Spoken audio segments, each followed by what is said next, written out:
Welcome to Invincible Painting Basics. Let's get into it. I work top down. It's a very good system. I don't know why anybody would paint their walls first and then their ceilings, but although I've seen it done a lot. Okay, paint your ceilings first. If you're painting like I did in the bathroom, the ceilings and the walls are exactly the same paint, same sheen, same color.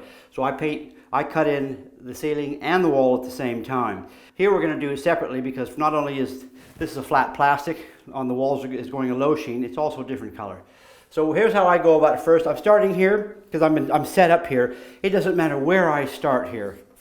And I'm using that would be a 3.5 inch nylon brush.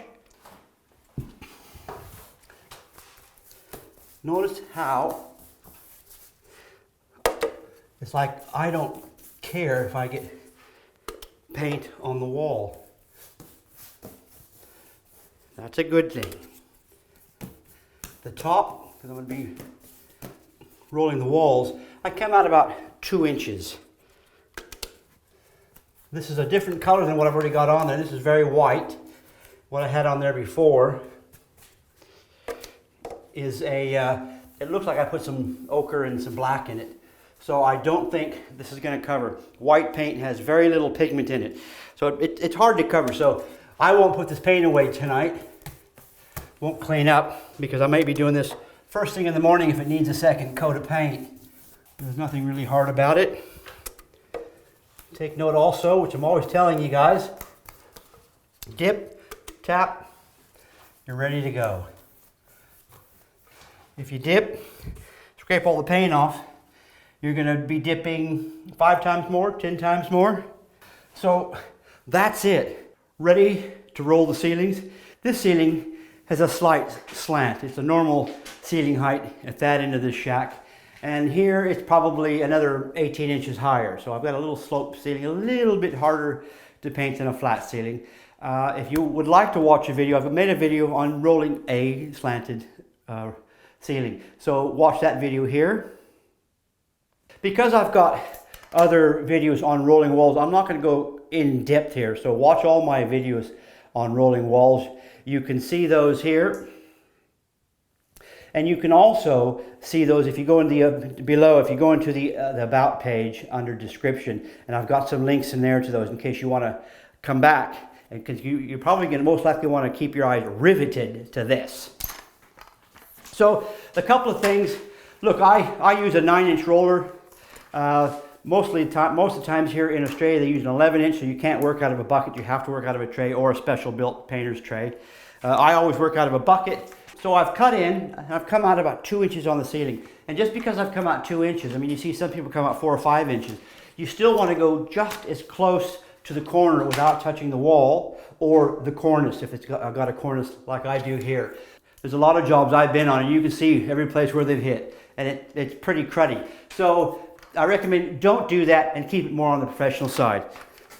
So just to get us started, guys, I'm loading the roller. If you've never rolled, watch my video on how to load a roller. The very first one here isn't going to go very far because it won't have much paint in it. It takes 2 or 3 dips before your roller is completely loaded. And I will say, see that drip coming down? Even us professionals, we drip paint. Now, here's one more thing. If you've bought real cheap synthetic rollers, you're going to know about it already because you're going to get an enormous amount of splatter. It's going to be all over you. And you notice I've seen people roll and they go over the top of themselves. Okay? I don't. I go to the side. So if you look at me, I'm going this way in front of me.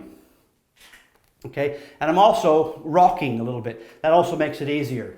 I will say though that rolling walls is a lot easier than rolling ceilings. So I've got to get rid of all the filming gear now just so I can finish this up. I'll probably get back to you when I've painted this and it's dry tomorrow, or if I have to paint it again, I'm going to paint it again. But I won't know until after it's dry. Always check to see if it's covering after it's dry. You can't necessarily see that that it's covering until it's dry, unless it's just super not covering like this. That doesn't cover. Okay, so I'll see you soon. For storing your brushes and rollers, make sure your roller is really wet like this. With the brush, make sure it's standing straight up and down. Okay, not at an angle, otherwise you're going to have your bristles curved by morning. Very difficult to cut in. You can also do this if you don't have a bucket. And you might want to sprinkle some water if it's a very hot summer's day on the surface before you put a wet rag over the top of everything. This will be fine till the next day.